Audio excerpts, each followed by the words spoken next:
4 years ago, I met Scott at Banyan Retreat in the UK. If you don't know me, I am the host of We Don't Die radio show, and I'm also the author of the book We Don't Die, A Skeptic's Discovery of Life After Death.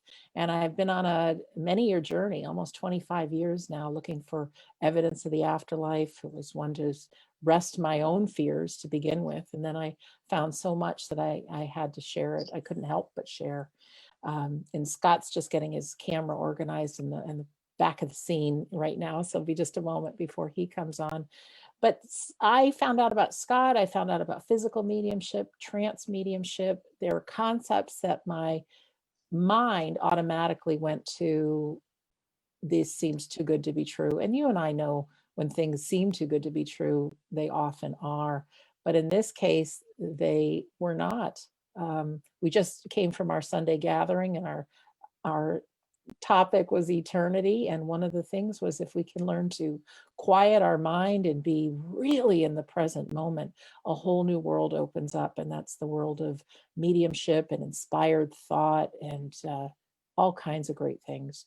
So without further ado, I am going to introduce you to Scott, who just, I never like to embarrass him, but between you and me, he is authentic and loving, and he's the world's foremost tutor of physical mediumship and trance, having given his life for the last almost 25 years sitting in the darkness of a seance room with a real commitment to help grieving hearts, which is above and beyond anything, is to let you know that love is eternal and your loved ones have not died. So hello, Scott. Hello, Sandra, and thank you for those warm words, what kind of wrap around me in my time of feeling a little bit low or maybe a little bit despondent of why we put ourselves through this, in the sense of the pitfalls, the rise and falls within development. I know I get terribly frustrated sometimes when I move to the presence of the spirit world and it just doesn't seem to fall into place. It doesn't seem to fit together.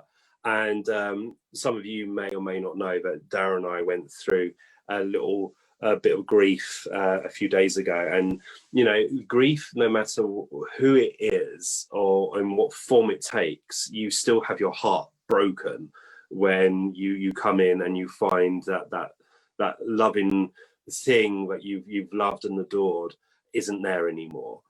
So Darren and I have been feeling a little bit low over the past few days because one of our bunnies, we've been looking after, sadly passed away. And I know people may say bunny, but for us, it's our children. It's our children, and we love, and everyone who knows me knows that I adore animals.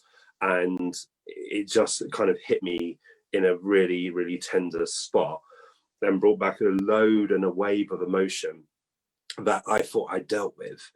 And, you know, this is why sometimes, the past few days I said to Darren, I don't know what we should do, even though I know what I know and do what I do, it still kind of cuts you so deep, doesn't it? So my heart is totally sympathetic to anyone who's suffering, no matter if it's an animal that's passed or your family members or your friends. We are all in this shadow of grief, and it can be a bitch. Let's face it. Let's not wrap our words in pretty paper. It is really, really painful. So thank you for those kind words, and thank you for being you and allowing me to share some of your time, as my friend would say. Oh, Scott, I know personally, grief can ignite all the past grief we've had. And this time in life, we are living with such uncertainty. So I've felt a different kind of thing lately, and just not myself. And life's hard right now for many of us. I think it's because we've been taken away from what we call our civil liberty, that liberty to just go out and hug people. And, I'm missing that touch. I'm missing that connection there, that energy exchange when we touch someone. So I think because we've gone through so many months so far, and we've still got sadly few more many months to go. But we're going through the thick of it, and we're in that dark time where the seasons are changing. Some of us are moving to summer, some of us moving to winter. The skies in the United Kingdom are much more darker. The rain is falling much more heavier. And so we're being forced again, yet again, to stay in and not meet like we used to. And I think that's what's affecting a lot of people at the moment. And loneliness. You know, a lot of people feel lonely, and thank God for webinars like this, and we're able to step into someone's living room. We're able to open that window and say, you know, you may be sitting by yourself at this moment, but be our friend and join us on this journey. Wherever it's going to end, I have no idea. But isn't it about the journey, not the destination? You know, along this, all of you, you and I are living through this, and we will live through this, and we will get through this, and we will help build a future, not for our lives, but for the lives to come. And it will change, but we'll get through it. But I don't know why, but at this moment in time, I don't know if any of you who are listening kind of feel the same as what Sandra and I are feeling, a little bit feeling like a round peg in a square hole.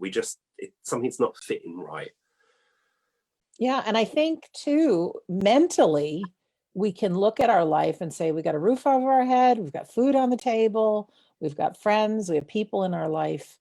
And it's almost like something's brewing on a subconscious level, that things just don't feel right. And it comes out in our thoughts. It could be negative thinking. It could be sadness and depression. I found myself the last 24 hours with out of control anxiety. And I'm thinking, anxiety over what? I'm not going anywhere, you know? And it took something to try to take myself out of it, but didn't happen fast. I mean, how do you do it? What do you do? So I sit, you know, like earlier on, we had to clear out the run and all that, and look at the toys and decide which toys are staying, which ones have to go. And we were looking at it, and I said to Darren, I've had this overwhelming thirst to sit today, and I really want to sit. I really want to sit, and I was getting quite agitated, because normally on Sundays there's Soul Quest, which is a time for healing, and Darren and I missed it. And I said to him earlier, and I think I said to you, that I really want to do it today. I really must do it, and we missed that cut-off point. So we said, right, we will clear out Aurora, because that's the name of our little bunny, Aurora's pen, and look through the toys and all of that. And I said, Ben, I want to sit. And so he's gone off and had a bath ready for the global gathering, and I've sat in the power for over an hour. And I sit, the reason to sit in the power is to become one with everything, not for mediumship, but be one with all life, and not being switched on. But as I was going through the layers, as I was talking to our friends in the unseen world, and I said, you've got one of my little gifts, you know, one of my piece of my heart over there, and I wonder what she's doing, I wonder what's happening. And I became aware of her, just briefly, not fully, but just aware of that dusting, of that memory of how she used to wee on me a lot, but before she weed, she used to do like funny things around my feet, and I became aware of that, and it brought back this wave. So for me, when I feel displaced, I sit in what I call my power, sit in myself, my sacred space, and that in itself is a form of healing, because you're going into that layer that knows you the most. And hopefully it's like kind of wiping away the dust so your light can shine again. And I know that sitting in for that period of time, being one with all, I came out of it differently. And then going down and seeing the rest of the bunnies and just making sure they're all right, and putting them in their new home and all of that. It was very healing. But if any of you are feeling low, I highly recommend sitting to the power, sitting in that strength. It may make you weep, it may make you feel, but the moment you move back out of it, that in itself is a form of empowerment. Yeah. It's interesting. This just goes hand in hand with what we just talked about on the Sunday gathering. But this morning, was Soul Quest America time, and with our friends Nick and Stephen at Banyan Retreat. And I normally come on, say hello, make some announcements for the week. And I just sent Nick a text, like, I just want to stay in my pajamas and be present on Soul Quest. And so that's why I wasn't on camera. For anybody who wonders, I was there. But that actually gave me the shift, because like you say, I kind of went into that place of just being connected with it all, and lost myself, even though it was probably just for a few minutes. And when it was over, I was just like, I felt like I was back. Yeah, it's like when you're sitting and when you're giving of yourself, and you know you've got to give but also take, you know, give and take. It works. It's their brother and sister, aren't they? And that's why when we sit and we become that channel of that power, because that's what Soul Quest is. It's allowing you to become that channel for healing, for the situation that we're facing, but also the world, keeping the world where it needs to be and move it forward. It leaves a residue of power. It's like water that runs through. It dampens everything around you, and you absorb it, and it will leave you much more empowered and stronger.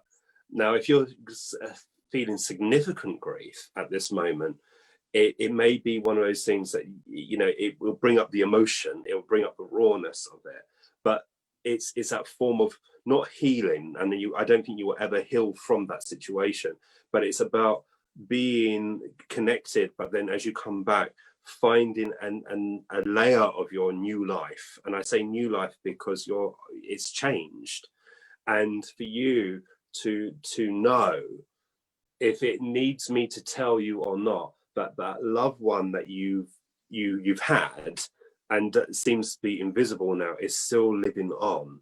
And I said to Darren, because we were discussing how Aurora may have passed, and I said, we won't know the answers until we die. And so, you know, there may be times that we may not know the answers today and may not know it tomorrow, but we will know eventually. And you will know yourself one day that the veil between our world and theirs will pull back, and you will see and experience the love of all those that you miss. It's strange because this time of year, isn't it, we're hurtling towards Christmas, and in the United Kingdom we're being told Christmas may not be the same this year because of the virus. And they were saying people who are at college or university may not be able to, houses may not mix. So this is going to really affect all of us in a way, with our mental status, with our hearts, because Christmas is a time for bringing people together. But if we have found significant grief or been given significant grief, this year is going to be different anyway. Christmas is going to bring up this raw emotion. I used to love Christmas, then I hated it when my father passed from here, but now I've fallen back in love with it. And I know that even though his chair is empty, he's still standing in the room, observing, watching, engaging with us all. And so that's why on the Christmas tree, his decoration will go out, a card will be written but won't be sent, but it was still keeping that person alive. And as a medium, these are all treats that we get when we communicate with your loved one. And your loved one will say, I saw them putting out the tacky tinsel. I saw them putting out that horrible lolly stick thing I made when I was 4 years old. And they may have an opinion on it, but for us, it's that form of remembering and healing. But the loved one will still say, thank you for not forgetting me, because you'll never forget them. But if we keep them alive in our thoughts, interactions, there is something which is quite beautiful and quite wonderful.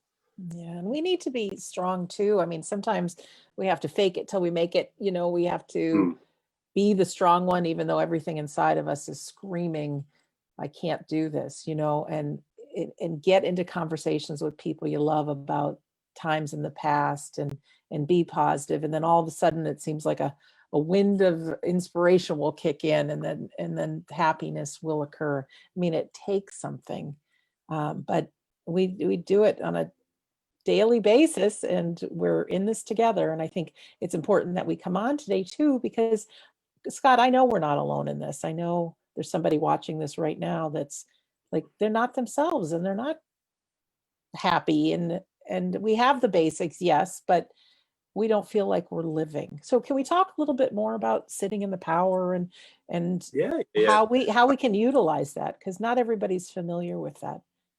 See, many years ago, I believed, and I say believe, I don't know, and there is two different paths on that. I believe it or I know it, and that's not arrogance. It's just that I've had my proof. But I believe sitting in the power was bringing the loved ones to us and sitting and having those loved ones there. Now that is a layer that we're walking through, but we won't be in the power. But it's a path that we're walking. When we sit in true power, we are not connecting as mediums. We are connecting with our soul, and we connect with our inner being, the earth, the universe, and everything. We're connected with all life. And it's only when we start to return from that state of mind, that's when we may walk through the doorway of mediumship. And that's where we can have a communication as we're coming back to bodily consciousness. And likewise, when we're going into it. And a lot of people will stay with that communicator or communication level. In actual fact, we've got to move beyond there. But it's whatever is required at that moment. But sitting for the power for me is like being plugged into the mains for me as a medium. It's like recharging my batteries, making my reach for the spirit world further, making my depth deeper. And as a medium, I need to sit in the power to maintain the ability that I have. Because as a demonstrator, once we start to demonstrate, people think, oh, when you start to demonstrate, you're developing. No, you're leveling off. You're showing what you can do. So as I go to demonstrate, I show you what I can do. When I sit for the power, it's developing what I can do, because it's refilling, but it's allowing my soul of who I am that fuels the mediumship is coming to the very core of my being. It's coming outwards. It's extending out into my aura. It's extending out to my vibration around me, because people think it's the spirit world that switch us on. And it isn't. It's our soul that ignites, and that then allows the mediumship to open. So sitting for the power is what refills us, heals us, and makes us feel one with all. But the purpose of it is to become one with all life. But as we go through the layers of consciousness, that's when it may arise communication, sensitivity, inner knowing, all those lovely bits that really we should be moving through. But when someone has significant grief and they turn to everyone asking for help, because that's what we do, we lash out, we go through layers and layers upon it, anger, regret, all these horrible emotions that don't seem to be answered. We just keep punishing ourselves. But when we sit, we should be asking these people, just close your eyes and listen to my breath, listen to who I am, and just get them to focus and just allow them to start to find that inner peace again. Because when grief hits us, it's a bomb. It's like you've been handed the bomb and it goes bang, and everything inside you is broken. Everything around you is destroyed. Everything is now dark. And sitting starts to help those pieces to come back and become one. But that shouldn't be our motivation for sitting, but it's a step that gets us to smile again. I remember a lovely lady, Lisa, and I was talking to her and I made a stupid thing. And our wonderful friend, Sonia Ronaldi, who was healing so many people with her photography and with her electronic voice phenomena. And she said, Sonia has healed my life. And I said in a talk while Lisa was there, I said, now Lisa is a happy mum. And she said, I'm not a happy mum, I'm a happier person. I will never get over that sadness, but I'm happier. I'm getting smiles again without feeling like I'm being punched. So that taught me a lot. it taught me how to talk and make sure I never slip up like that again. But sitting to the power allows me to find who I am, and hopefully it rises for inspiration and guidance when it is required. Well said. Interesting that, I just lost my train of thought in 1 second. It was there and then it was gone. Welcome to the world of mediumship. Well, and that's also the world of grief and everything like that. Really, truly, loss of memory is part of it. Sitting in the power, Sonia. Oh, I remember. When we think of being human, we are living in the most miraculous bodies going. I mean, everything else needs to be plugged in, recharged. And have we ever just stopped to think that here we are, just need a little food and a little drink, and voila, we can live 80, 90, 100 years. I mean, we're phenomenal. But sitting in the power, to me, reminds me of a way of recharging ourselves, that we've got this power that is in us. And it's really a divine power. I mean, if you look at us from a global perspective, I mean, this is amazing. I mean, we're little walking miracles. And many of the most brilliant minds who've come up with the biggest inventions and the greatest music and all kinds of things, they really attribute their genius to being able to quiet their mind. And, they have different words for it, but recharging. Yeah. So I love that. Go ahead. No, I'm really rude because I found a trail of thought as you were talking, and I'm trying to hold it back. No, I was very, very rude. I am sorry about that. But it was like when you were saying, about the body, how much time and money do we spend on this body, like the clothes we wear, getting our hair cuts, getting our face done, whatever it may be. We spend all this money and all this time making our outer body look good and feel good. But this body is borrowed. This body is going to die. Let's face it, it is going to go back to the ground or go with whatever ritual it will be when its time is done. But how much time do we spend with our true body? How much time do we spend with the body that's going to survive death? And I'm not saying spend money at all. I'm not. Spend time. Go into yourself and sit with it. And because that true body is the connection between this world and the world that awaits us. It's what gives us the mediumship, gives us the power. And so many people forget to honor who we are. And through prayer, through memory, and as you said, situations, I know many times that I've gone to bed on problems and I've said, right, I'm going to put that to one side. I can't deal with it now. Let's put it to one side. And I wake up in the morning and that problem that seemed to be so heavy is now lighter and there's a route out.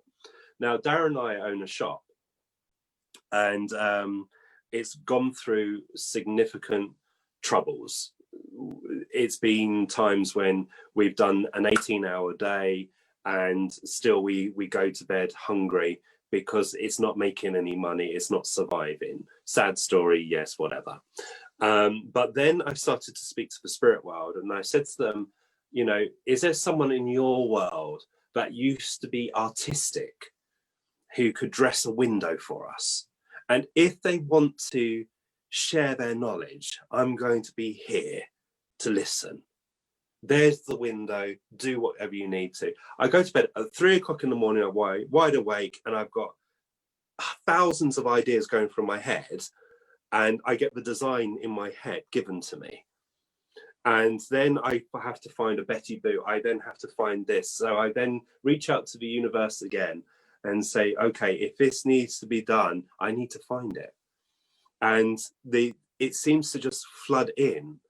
But be careful what you wish for, because if you do go to bed on a problem and you may say in your prayer, God or who you are, help me rise from this situation. And the wonderful Jose Madrado, said in his lecture, and it took me a while to kind of digest this. He said, "Young man." I said, "Yes."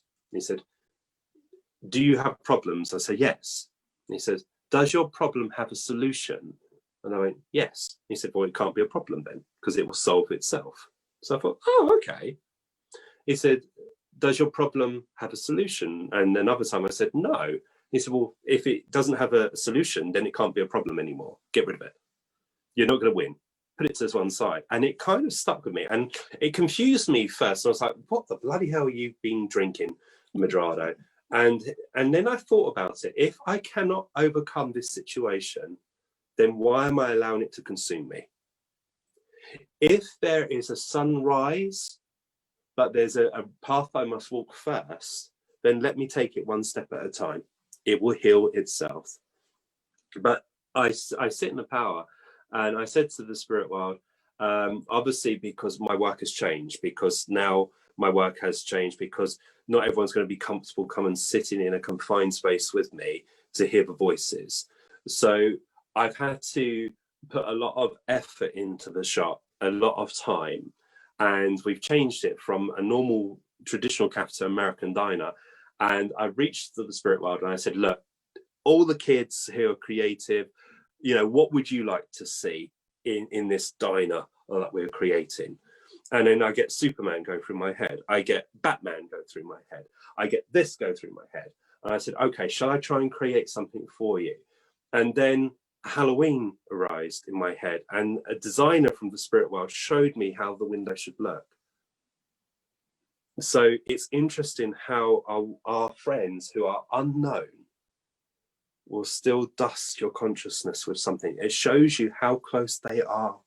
So never give up. And if you're feeling rubbish, I was going to use the crap word, but it slipped out just now. But if you feel rubbish or poo, sit quietly and say to yourself, enough's enough. Now let's change. And if you've got a problem, reach out to the spirit world and say, look, my soul has presented a problem to me. My soul knows the answer, but I don't. But if someone can help me, then let's see where it goes. See, all problems in life doesn't come from the spirit world. The spirit world doesn't test us. It's our soul that seems to arise certain situations. Now, I'm not saying all situations come from soul. It doesn't. It may come from someone else.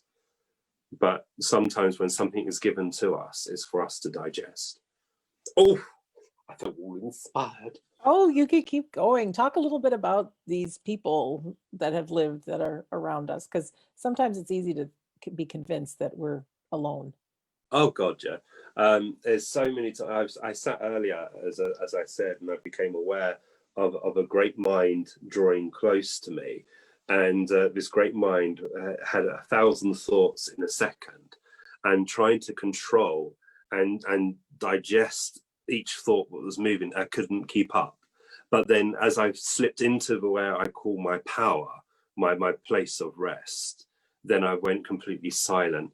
But these wonderful characters, you can just imagine the most weirdest person you'll meet with the best sense of humor, who just gets you, and that's them. They just get you. And I remember sitting quietly and just going through my mental practice and going to the spirit world, and there was this cheeky lad who didn't like my shoes. And as I was sitting there, all he was doing was saying, well, they're rubbish, aren't they? Oh, you know, what do you look like? And it was that kind of cheekiness there. And I really liked that, because it showed that these wonderful people don't lose their personality. They just become a bit more cheekier. And because he is being dispatched, which is my way of saying he's left this world, he can get away with it more. I've always got a soft spot for children in the spirit world. They can get away with so much with me. I'm like, yeah, press that button. That's going to kill our power. Just do what you need to do, and all of that. But as a medium, especially when I'm working in the trance states, because as I'm going to my place of rest, I'm becoming so clairsentient, I think that's the right word, and feeling them kind of wrapping their arms around me, holding me. And I get flashes of thoughts and memories going through my head. It's really, really quickly, but I can feel their clothing, and it's really strange. I can feel their clothing. And so imagine being a Victorian woman in a whalebone corset, and feeling the corset bones on you, feeling that you've got bosoms, and when you don't have anything at all. And so you're working with that, but having that personality coming close and thanking you for allowing them that opportunity to live again. It's very overwhelming, it's very humbling, and that's what we need to cope with as we're blending with the spirit world. These people are just like you and I. We're lucky. You and I can talk. You and I can be known in this world. When we die, the only thing we're going to lose is our voice and our presence, in the sense of, I'm going to touch you. And they're standing in front of people screaming, saying, I'm not dead. I haven't gone anywhere. Why are you crying? You know, it's like that. And having a medium say, don't worry, tell me your story and I will share it with all my might and honesty, and be sympathetic, and saying to someone who's broken in front of you and saying, right, I have someone here for you, and do it step by step, moment by moment, and tell the story of the one that's lost his voice or her voice, bringing them back to life to the one that's broken, and saying, now, that's the healing balm, and that's the job of what I do and what others do. See, you're the medium's medium, because even though you are developing, Sandra, as a medium, and it's coming on many different layers, you have a gift of being able to share what people like me and others can't. So you're the medium's medium. You're bringing it out to the world. But so many people at this moment in time are getting so confused with their development. And I kind of want to grab you, or grab people and shake them so they're like an apple tree, and shake them so that all the apples drop, and say, right, let's go one step at a time. Let's put to one side all that was told, and let's live for now. What's been said back then was for then. This is for now. And so that mediumship starts to rise again. And my friend said to me, and I'm sorry, you've started me, you've released it. My friend from the other world said to me that we come and knock on a time when your world needs us most. And if we look back in history, when mediumship rose, we had Great War. We were hurtling towards war.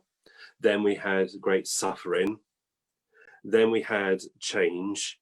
And now we have this virus. It's burning. It doesn't let off any heat, doesn't let off any smoke or sound until it gets you. So this world at this moment is dark with fear. So the spirit world has come yet again to bang on the door and say, now, let's awaken, let's start to move, because people like you and I are being woken as healers, and we are stars that shine on the darkest nights, and we are bringing our light out to kind of consume the darkness, consume the dark thoughts that people are having, the fear, because fear separates you and I. Fear keeps us away from each other. It tells us not to do it. When we've got to melt fear away and say, look, we will face this united as one voice, as one heartbeat, we will see this through. That's my thoughts on it. I think they're, excuse me, really good thoughts. And the spirit world and God, you know, there's a plan for us, but it doesn't necessarily mean you're going to be somebody who's going to be on a platform saying, I've got your mother here, whatever. And we think, you know, it's easy to have a vision of what mediumship is, but a medium really is somebody who can join the two worlds, and whether it be by healing or verbally or inspirational speaking. I feel so happy that for all these past months since COVID hit, we've been doing a lot of online things. You haven't been able to travel. I haven't been able to work my catering business.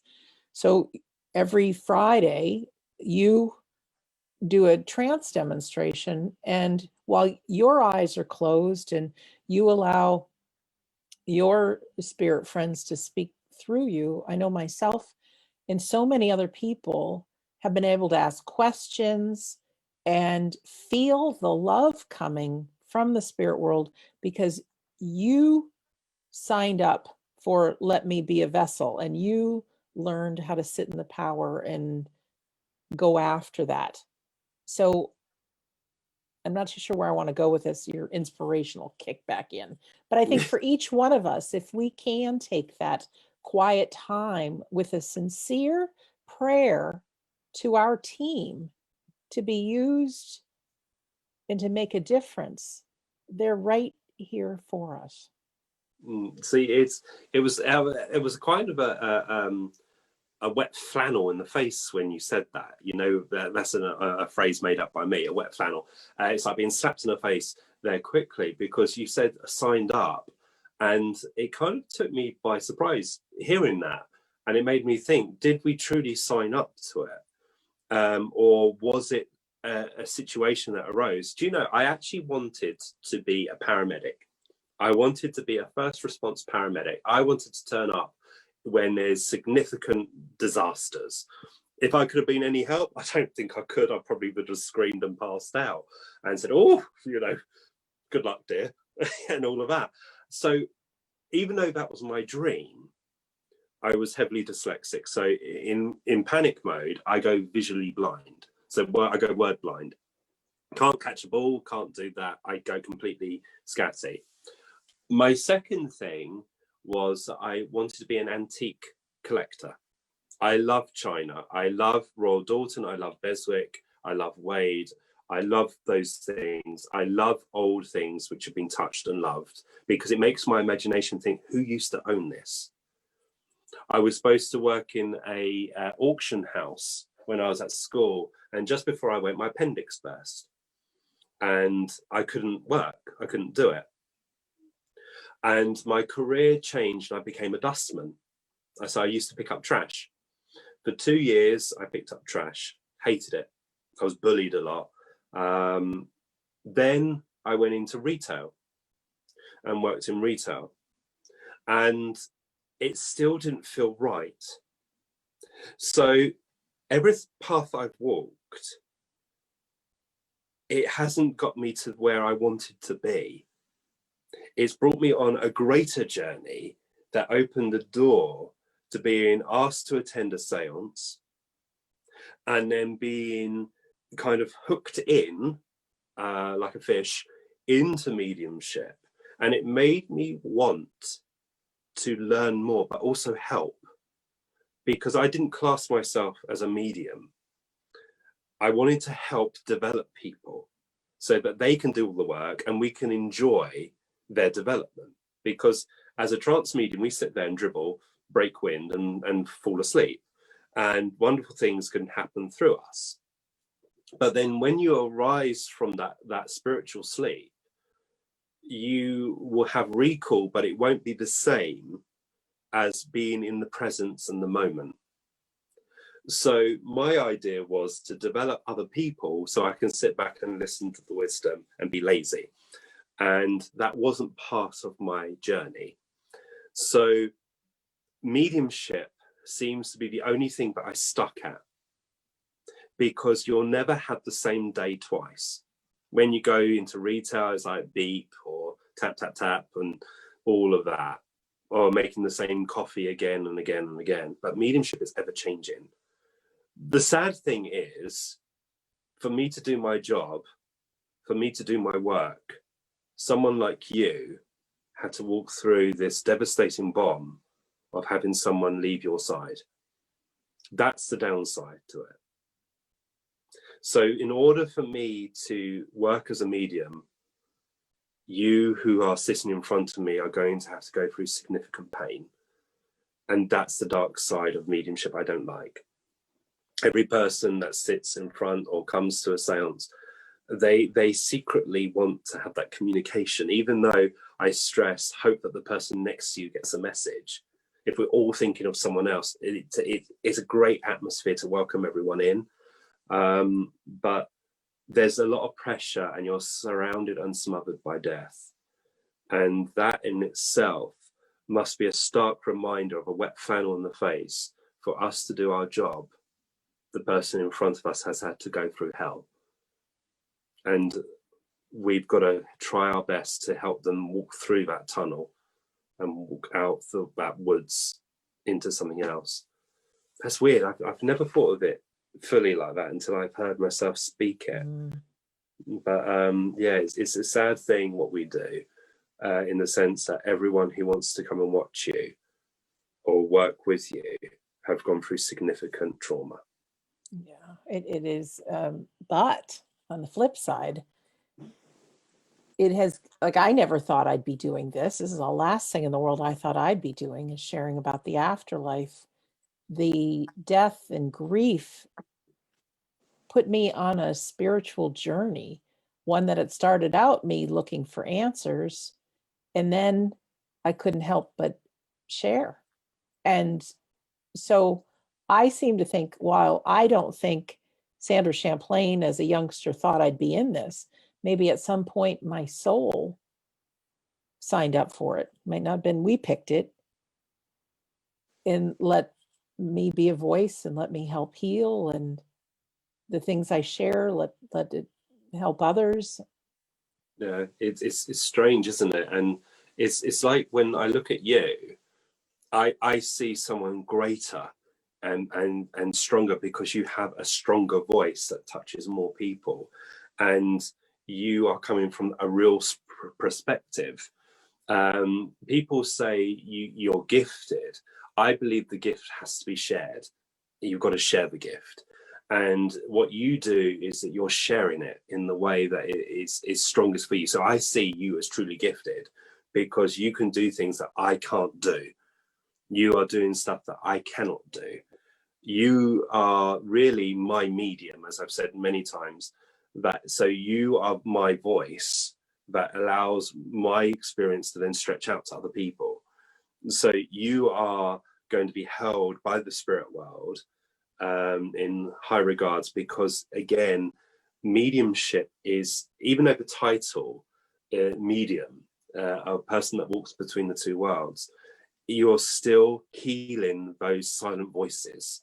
You're still sharing their stories to whoever is in need at this moment. People who are listening to us now, the spirit world has said, wait, go on Facebook, go on here now. Or is it your soul has said, I'm bored, let me just check this out. And you think, oh God, Scott, you're getting bold and getting fat and there's something behind you. But you may be hearing something, a sentence, one word that may have touched your soul at that moment. I know what I'm going to get from this is that stark reminder of, for me to work, the person in front of me has gone through hell. That's something that I'm going to keep with me for many days, weeks, if not years to come, because it's a stark reminder of the importance of what we do. Gosh, I keep thinking of an acorn dropping to the ground. It's a long drop. They're alone. They think it's over. Then they get shoved into the ground and they really think it's over. And the light comes, a little rain, and it blossom again. And right now it's autumn where you are, where I am, and the leaves are turning color, and there's gifts to share. And it takes, I mean, there's fear, there's the unknown, but the potential is massive.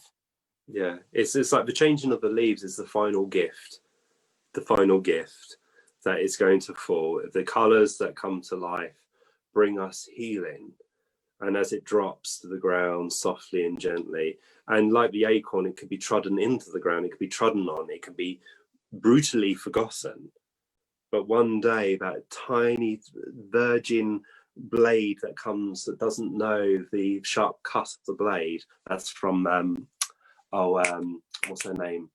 It's a Disney film at the moment, because I heard it the other day and I was like, oh, Moana, not Moana. I'll think of it in a minute. But having that thing grow in the shadow of its owner, in the shadow of its mother or father, and then all of a sudden be able to stand by itself.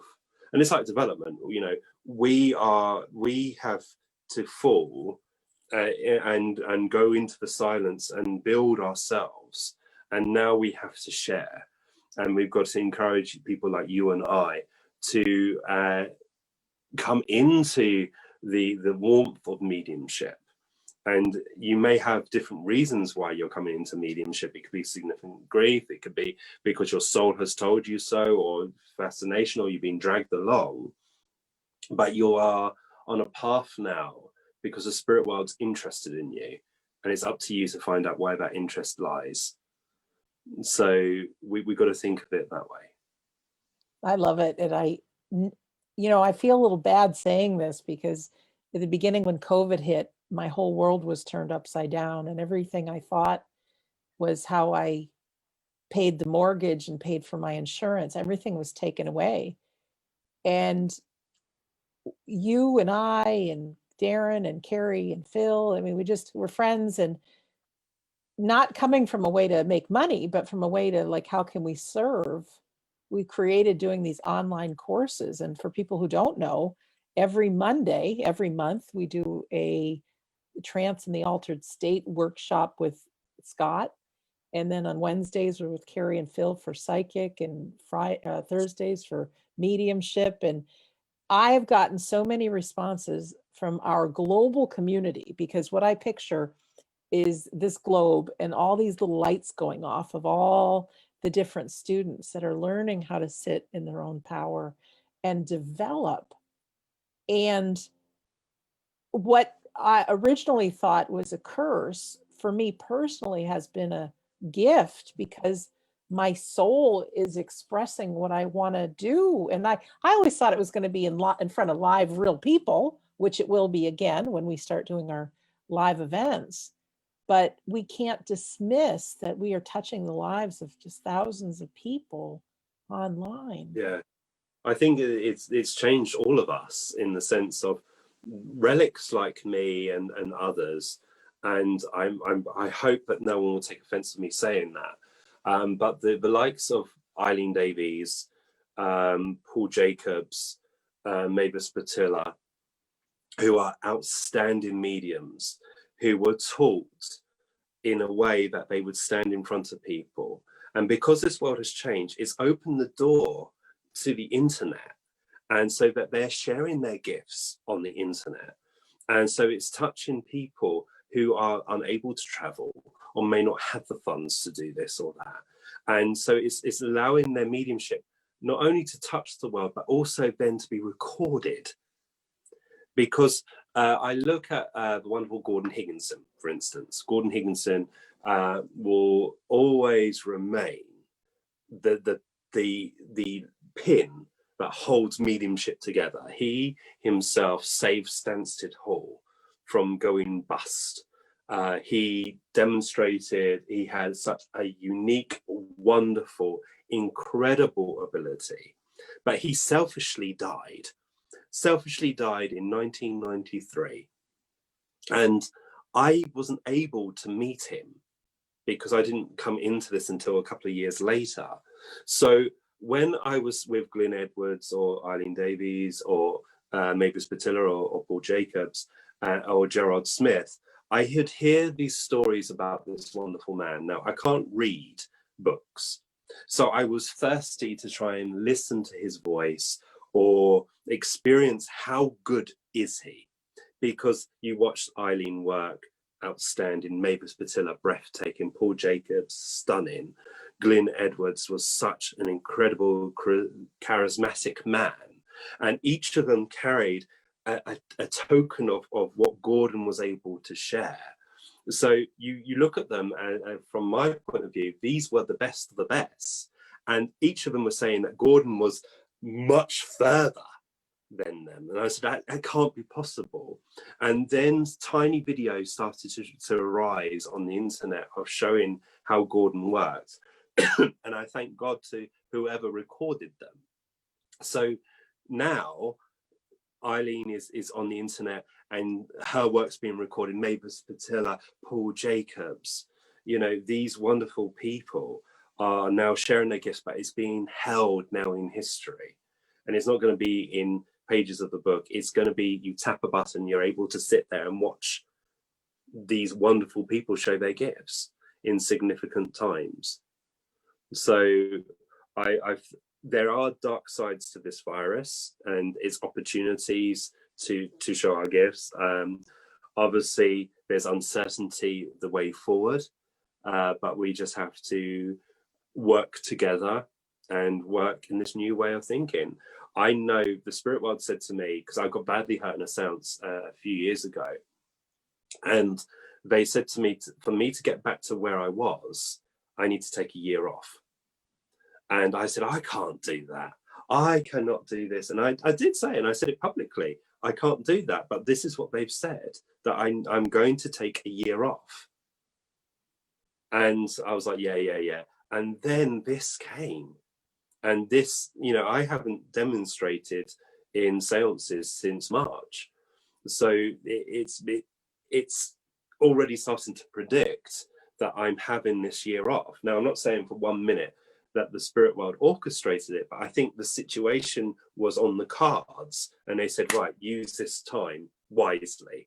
So what I would see to be a disaster was an opportunity for me to stop being so exhausted and trying to sit and develop another aspect of the gift. And it's amazing because even going forward, the day will come that this virus will be over. And although life might not be exactly the same, I mean, I see people wearing masks for a long time coming, but we've also created a different way of accessing this, because before this, you know, you'd have to fly somewhere to take a course with you or to see a demonstration.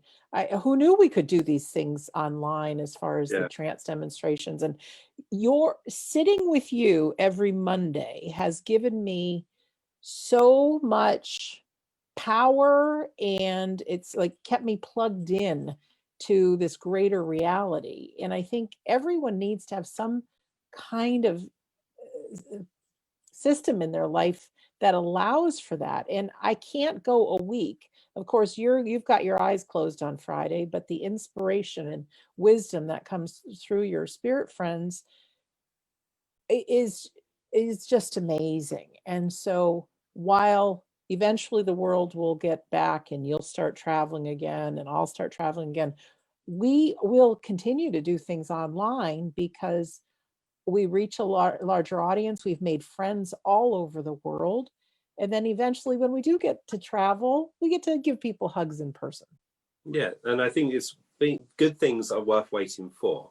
And that's a wonderful thing of what we do. I'm just terrible with names. I'm great with haircuts, but I'm just terrible with names. So everyone's called love and darling and sweetheart. And that's just the men. And then mate and all that, the ladies. But I use this time as a reflection of, okay, we need to get our house in order, but we also need to make sure that mediumship changes for the right reason, for us to get back into the discipline. Now, I think with the Mondays and the Fridays, it's disciplining us to sit. And so for Fridays is a trance demonstration, and you sit there and you can watch. But what I would suggest to people is for you to sit there with your eyes closed and allow the voice to lead you to a place of rest. You'll hear what you need to hear, and the rest will fall away like the leaves. But your soul will hear what isn't required. Now, my circle leader, John Austin, who again selfishly passed away in 2011, he's now in the other world causing havoc, and quite rightly so. He used to say to me, same time, same place, same people, and harmony. And I remember saying that to people on the internet, and a medium came back to me and said, the spirit world's an intelligence, they don't need that. And I said, no, but we as the mediums, we need the discipline to say same time, same place, same people, and harmony. These are what I'm going to bring for the spirit world. And my home circle has changed. We don't sit anymore because of situations, but I still maintain that my thoughts will go to the spirit world at that time and say to the spirit world, I know I can't be with you like we used to, but can we still be together in whatever capacity? So I've got in this room, which is my little my seance room, my room where I sit. I come up here and I say to Darren, look, I'm having my time. And I sit here and I reach the spirit world and I just say, look, I make this promise to you. Whenever it is convenient, whenever it's required, whenever it is safe for all of us to meet, I promise you we will continue our work that has started 24 years ago. It's within our veins, it's within our lives, and you are facilitating that. So let's talk a little bit about Mondays if we can, unless you're going on another roll, because tomorrow's Monday. I may go on the roll if you like. I don't mind. The only reason I say that is that, you know, I think it's important that you and I realize that all of us are seeing this through. There's a wonderful advert on the news which said one day, it was all news reporters, and one day I'm going to tell you that there's no more deaths linked to corona. One day I'm going to tell you it is safe to meet your friend. One day I'm going to tell you. And it was so powerful. And it reminded all of us that, yes, we are in the thick of it, but we are strong, we are resilient, and we will see this through. Your president, and people have different opinions, but what's just happened shows that he is human. And there are prayers going out. Even the competitors are saying, let's put this to one side. Yes, we are dogs that are fighting with each other, but put it to one side, because it shows you that this virus does not discriminate who they are. And it just is a stark reminder. Maybe this will remind all of us, because it's playing on our news at this moment, that all of us must be extra careful of making sure that we do not affect someone else. You know, in the sense that we are strong, you and I, we are strong, but someone who may get it from us may not be as strong. Mm-hmm. Mediumship is going to change. You know, one day we're going to demonstrate, we're going to say, I've got someone here who's passed with COVID. I've called it many names. So I could call it Corona, COVID, yeah, covert. Yeah, Corona, the beer. You know, I call it all these other bits. But we're going to be giving out information, and someone will know. I know 4 people that have migrated to the spirit world through this virus, and so I've got 4 people who will share that knowledge with a medium and say, look, can you remind Scott? And how Scott will remember me is that I'm the one what went with this, and we spoke about that. But Mondays is an opportunity for us just to meet, you and I, with no pressure, no commands or demands, but let's just sit and see where it goes, and allowing my mind to move to inspiration, but also to the influence of our friends. And hopefully what is said is what's needed to be received. And I think that's important. As a mental medium, we can say to you, right, practice like this or practice like that. But where we are trying to lose self within the trance states is slightly different. Because instead of you actively engaging with the communicator, you've got to become passive and you've got to become one. Now, sitting for the altered states and the trance states by yourself isn't going to hurt you. It's only going to empower you, because remember, you are working with a supreme intelligence who loves you, and they are going to take you to the layer with the permission of your soul, of who you are, to a place of rest, which is comfortable. And then you're doing your work, you're exercising those muscles, if you will, your mediumistic muscles. So when we are free to fly like birds, that we go back into our little circles, and we will be spiritually stronger to then make the circle brighter. Stephen, who is part of Banyan Retreat, his prayers are lovely, because he says, we come together to make the circle brighter. And I've always loved that little phrase, make the circle brighter.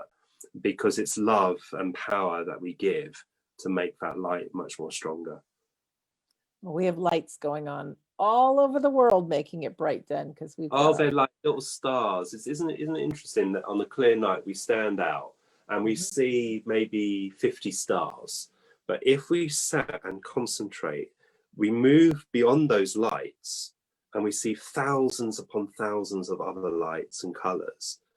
And it's just moving our mind from everyday thought to something a little bit more easier to accept. A child's mind would be great for trance, because the mind is allowing to be free. It's not conditioned. It allows the imagination to move into that power.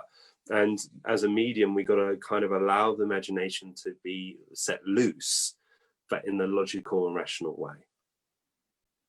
Well, I love it, because we spend a lot of time on Mondays with our eyes closed, and obviously lecture from you, but blending, and almost feels like we disappear, and just to allow them to use us, heal us, spiritualize us. I don't even know what's happening behind the scenes. I think you've hit the nail on the head there. Lose self. You're losing self because you're coming into a greater consciousness. We're going into a greater environment. And that in itself is like the seed that's fallen into the silence of the earth. You're the seed and the power's the earth. And you're losing yourself within it, buried by something much more greater, much more older, for you to then find that strength to burst forward. And that's why development takes years, and if not a lifetime. And if we are ageless and deathless, as the Spirit World said, a life is eternal. So we're always moving into a much more spiritual understanding. And it is about that journey. And I know you have maybe you could say that great Silver Birch quote about how busy the mind is, and the silence. The activity of your world is the silence of ours. The silence of your world becomes the activity of ours. There's more to that, but that's the snippet that I find that really touches us, because Silver Birch, whose real name was Big Jump, Silver Birch, who came through his instrument, Maurice Barbanel, gave us the insight to the development. The activity of your world, which means the activity of your mind, is the silence of our world, which means that the more loud you are in your head, the more quiet the spirit world is. The silence of your world is the activity of ours, which means the more silent you become, the more louder the spirit is. And that's why a lot of us find communication when we go to bed. I know that when I lay down and I'm starting to drift into that place of rest, I'm becoming so aware of this power of the spirit world, which means that the spirit world is more here now. We are in their world. It's just that we need to silence our thoughts to become aware of it, or silence the brain to allow the real mind to then be released. That actually hurt. Well, we want to hurt you on Mondays. That's what we do on Mondays. And if anybody wants to join us, we're starting tomorrow, October 5th. And also a lot of people watch by replay, because I know your time is valuable, but we record these and send them out the evening after we're done. And it's something you can keep forever. So it really is valuable. Scott, thank you so much for. No worries. Well, thank you for allowing me that opportunity to share with you. And I think that's something that I'm very humbled by, that allowing the opportunities to share the madness of my mind, the madness that seems to be so normal to me, but maybe peculiar to other people. Silver Birch, whilst we're on that subject, Silver Birch said and described a seance room. He said, "To you, this is a little room, but to us, it is a grand temple.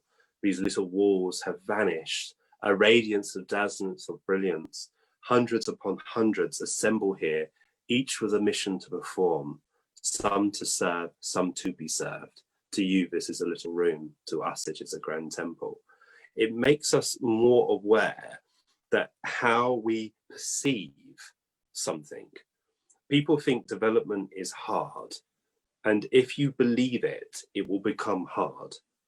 If you are just accept that this is a part of my soul's progression, the rise and fall, that is the best thing. Remember, mediumship is the shop front. Mediumship is the hook, what gets you in.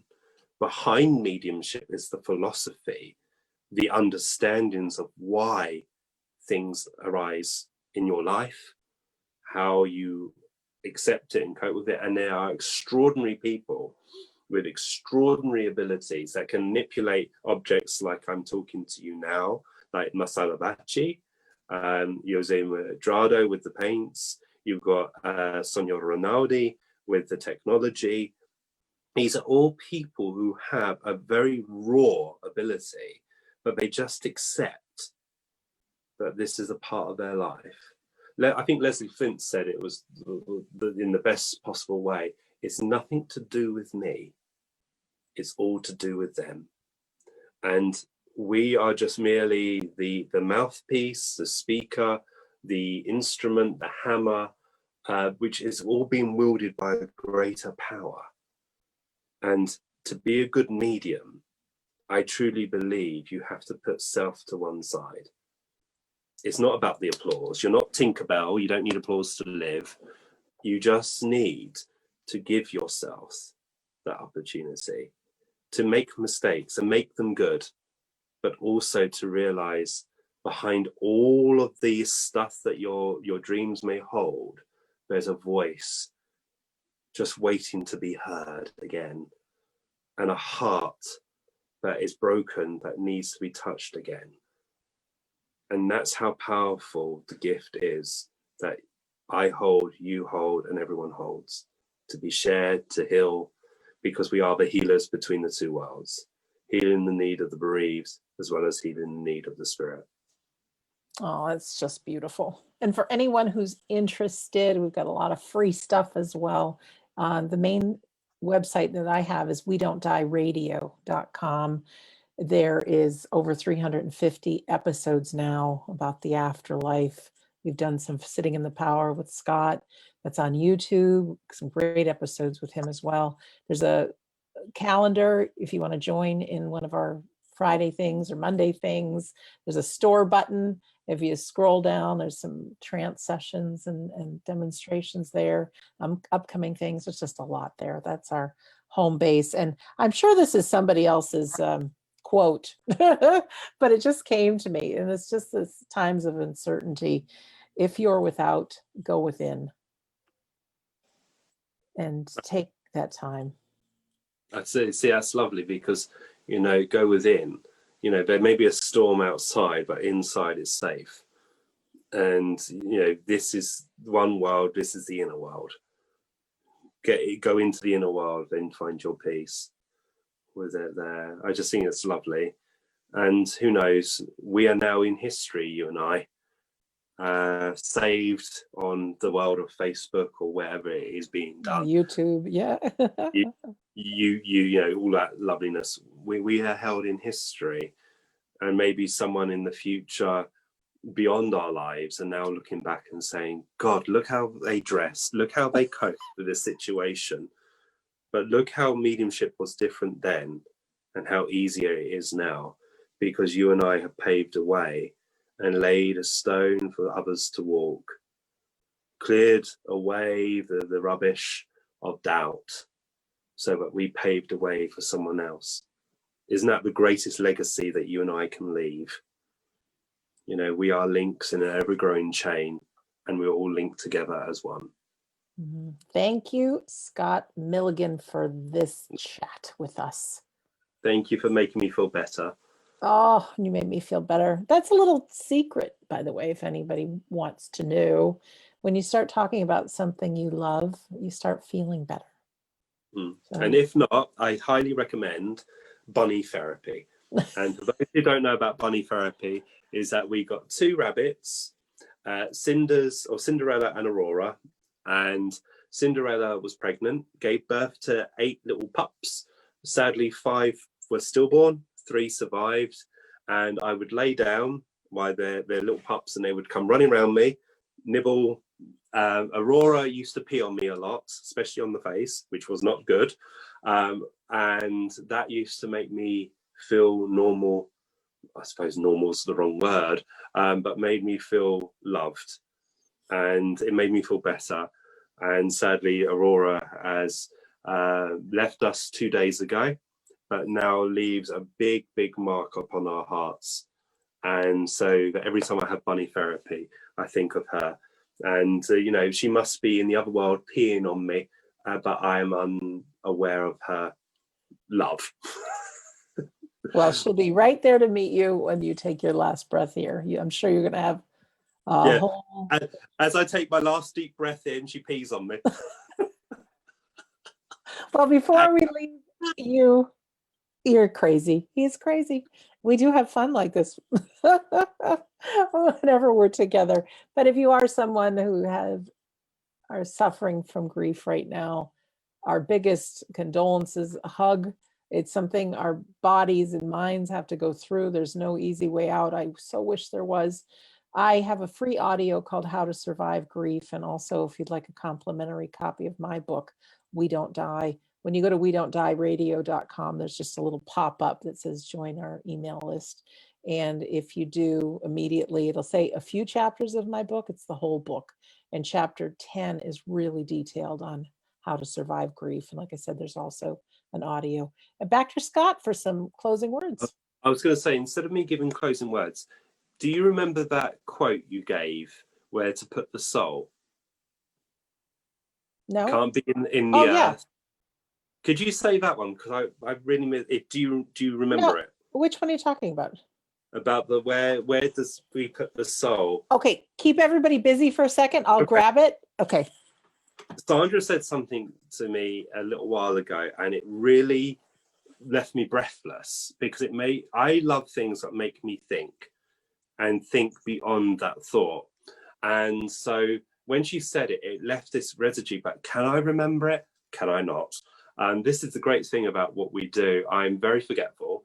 But if you were asking me to sit in the dark and produce a voice, I can do that. For whatever reason, it's like breathing in and out. But remembering something is very, very difficult. And I've just put Sandra on the spot, and I do apologize. Okay, I'm looking in my book because it's in here. Just have to figure out where. It's a great thing. It was just asking, where do we put, I think, the soul? It's really good. It's really good. Yeah. Are you excited, my little lovers? Are you sitting on the edge of your seats? Oh, you must be. Oh, yes. I found it. I found it. You found it? Okay. So page. I'm not going to leave you with any words, but Sandra's going to lead it. All right.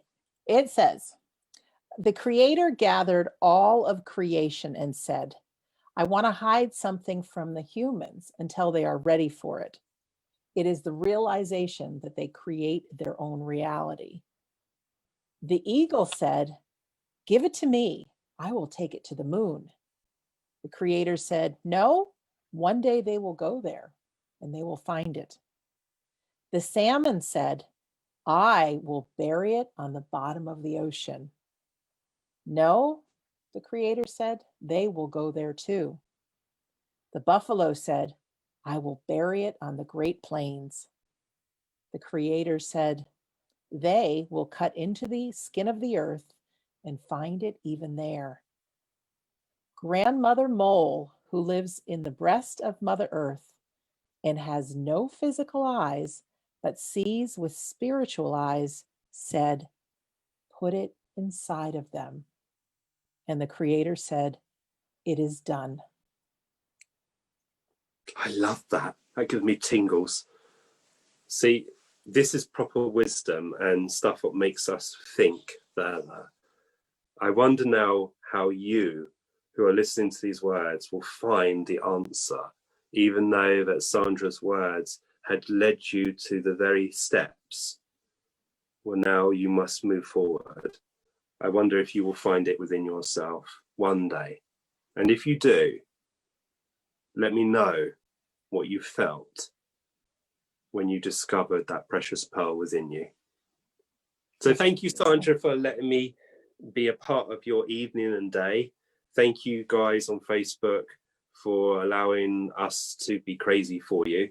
And I hope it's brought you some happiness on a Sunday where the rain is falling outside my window. The sun may be shining in your world, but I hope you have a wonderful day, a safe and happy existence wherever you may be. Oh, thank you too, Scott, and to our friends on YouTube. We've got all kinds of people watching right now. So much love to everybody. Come visit us, come check us out, and yeah, come to something. Doesn't have to cost any money. All right, with that, lots of love, and we'll see you for another chat sometime soon. Bye for now. Bye.